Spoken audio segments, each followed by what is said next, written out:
Welcome to the deep dive. There's so much talk about materials like graphene, advanced carbons. They sound like they could change everything. They really do. The potential applications are just vast. So the big question we're digging into today is, okay, if these materials are the future, who's actually leading the pack? Which companies are making real headway? It's a critical question Okay. because, there's a lot of research, a lot of lab work, but translating that into, well, real-world scalable solutions, that's the tough part. Totally. And one name that kept popping up for us, showing some really interesting angles, is Hydrograph Clean Power. That's HGRAF in the US, HGCN in Canada. Ah, yes, hydrograph. What caught my eye first was their claim about using these modular systems, making what they call pristine graphene. Plus, they're working with the University of Manchester. Right, a huge name in graphene research. Exactly, and they seem to have a pretty solid patent portfolio, so it feels like they might have some real advantages building up. They definitely present a compelling case.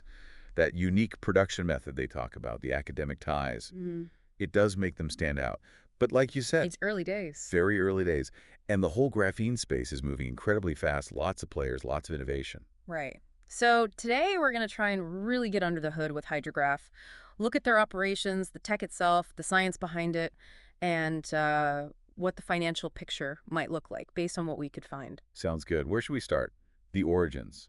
Yeah, let's start there. Where did this Hydrograph tech actually come from? Okay, so Hydrograph's roots are deep in research from Kansas State University, K-State. They were looking into both graphene and hydrogen. K-State, right. And their patented way of making graphene is, well, it's pretty unique. It involves a controlled detonation. Detonation, like an explosion. Sort of, yeah. Yeah. A very precise, controlled explosion of acetylene and oxygen inside a small chamber. That's how they generate the graphene. They say it's a new, simpler way to do it. Wow, a controlled explosion. Was that like a planned discovery or? Yeah. Actually, it sounds like it was a bit serendipitous. Professor Chris Sorensen at K-State stumbled upon graphene. Stumble upon it. Yeah, his lab was apparently researching aerosol gels using these kinds of controlled explosions. Graphene wasn't even the target. That's amazing. A classic happy accident in the lab. So how to go from lab accident to, a company? Well, that's where some entrepreneurs came in. Harold Davidson and Barry Hemsworth saw the potential in what Professor Sorensen had found. Okay. They formed a company initially called Carbon 2D Graphene Inc., specifically to fund the scale-up research for Sorensen's graphene production. And that company eventually became Hydrograph Clean Power. Got it. And it wasn't just Professor Sorensen involved, I take it. Seems like a bigger team effort. Oh, definitely. It was a collaboration at K-State. You had Sorensen, a physicist, then Stefan Bossman, a chemist focusing on high-quality graphene oxide using mild oxidation methods. Different expertise coming together. Exactly. Plus Arjun Nepal, another physicist, and Stephen Corkill in engineering. And interestingly, Kjirstin Breure, who's now Hydrograph's president and CEO, she got involved relatively early on, too. So a real multidisciplinary team driving this from the university side. And it sounds like that collaboration has been pretty fruitful in terms of, well, intellectual property. Very much so. The K-State Hydrograph partnership has generated several recent patents. There's one for making hydrogen-rich syngas. Syngas, okay. Yeah, that's a mix of hydrogen and carbon monoxide used industrially. Then another patent for a device specifically designed for upscaling graphene production, tackling that mass production challenge head-on. Crucial. And a third one for developing what they call turbostratic graphene oxide, detailing their specific core shell particle process. That's quite a list. Really shows the ongoing R&D, and Hydrograph seems to value this connection. They absolutely do. They talk a lot about the power of partnerships, especially the one with K-State.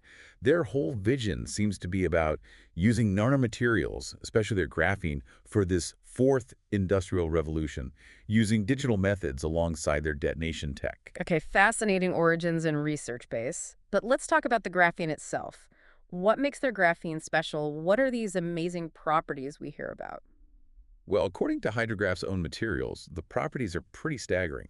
They claim it's about 200 times stronger than steel. 200 times. Yeah, think about lightweight composites, stronger alloys, huge potential there. And it's incredibly flexible, too. Apparently, it can bend and stretch up to 120%. Wow, so coatings, wearables maybe? Exactly. Coatings, additives, wearable tech. Then there's thermal conductivity. They say it's about 10 times better than copper. Better than cobble, that's a benchmark. Huge implications for managing heat in electronics, composites, polymers, all sorts of things. Okay, strength, flexibility, heat. What else? What about how it interacts with tiny things like atoms? That's another big one. They report it's impermeable. Even hydrogen atoms, the smallest atoms, apparently can't get through it. Really? Impermeable to hydrogen. Yeah. So think filters, water purification, gas storage, Yeah. maybe even making hydrogen fuel cells more efficient. That's potentially transformative for energy tech. And electrically. Yeah. They claim a current carrying capacity 1,000 times that of copper, 1,000 times. which could mean much longer battery life, better semiconductors, Yeah. and electrons supposedly move through it at nearly the speed of light. Okay, now it really sounds like science fiction. Faster computer chips. That's the implication. Faster, more efficient chips. And one more optically, it's highly transparent. Transparent too. Yep. So thinner, lighter screens for devices, maybe transparent coatings that add strength without blocking light. It sounds almost too good to be true. Has any of this been, proven out in a real application yet? Well, they do point to some work they did with NEI Corporation. They apparently achieved a breakthrough in making polyurethane coatings much more durable using their graphene.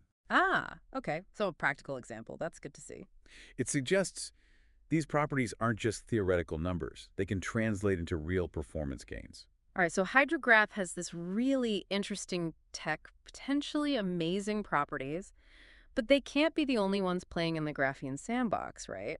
What's the competition like? Oh, it's definitely a busy space. Still emerging, but very competitive. One report from the UK government looking at patents mentioned over 53,000 graphene-related patent applications. 53,000, wow. Yeah, involving more than 200 companies worldwide. So a lot of activity. Any major competitors using distinctly different approaches we should know about? One that often comes up is Graphene Manufacturing Group, or GMG. They're also public. GMGV in Canada, GMF in the US. GMG, right. What's their angle? They use a completely different method, electroplasma, to break down methane gas. Plasma instead of detonation. Methane instead of acetylene. Exactly. They use natural gas as the feedstock. And they claim this produces very high purity graphene, tunable for different applications, and importantly, without metallic residues, which can be an issue sometimes. Interesting. So multiple paths to potentially high-quality graphene are being explored. Definitely. It shows the field is still figuring out the best ways to produce this stuff reliably and at scale. Probably different methods will suit different needs. And who's leading in terms of just sheer number of patents? Is it these newer companies? Well, that same UK government report found something interesting. Samsung actually holds the largest graphene patent portfolio. Samsung, the electronics giant. The very same. And they only really jumped into graphene around 2007. It shows how quickly big players are moving when they see potential. That is fast. What else did that report say about the patent landscape? It also noted that about half the patent applicants hold fewer than 5 patents each. Ah, so lots of smaller players and maybe universities still doing fundamental research too. Precisely. It suggests the technology is still quite young, still heavily rooted in R&D. In fact, the report suggested graphene might not be a single disruptive technology itself, but its power lies in how it gets applied across many different fields. So more of an enabling material, improving lots of existing things? That seems to be a key perspective, enhancing electronics, materials, energy systems. And yeah, that high level of academic patenting underscores how crucial ongoing research still is. We haven't unlocked everything graphene can do yet. Okay. Besides GMG and the big patent holders like Samsung, who else is in this competitive mix? Did GMG mention others? They did, yeah. In their own investor info, GMG lists companies like NanoExplore, Zentech, Graphite One, G6 Materials, First Graphene, Togga Resources, Haydale Graphene, Elcora Advanced Materials. It's quite a list. A broad field. And they also named specific competitors in areas like batteries, mentioning Samsung again, Catacora, Hybrid Kinetic Group. And for energy-saving stuff, ZN Graphene Solutions and Graphene Nanochem. So it gives you a sense of the different niches, too.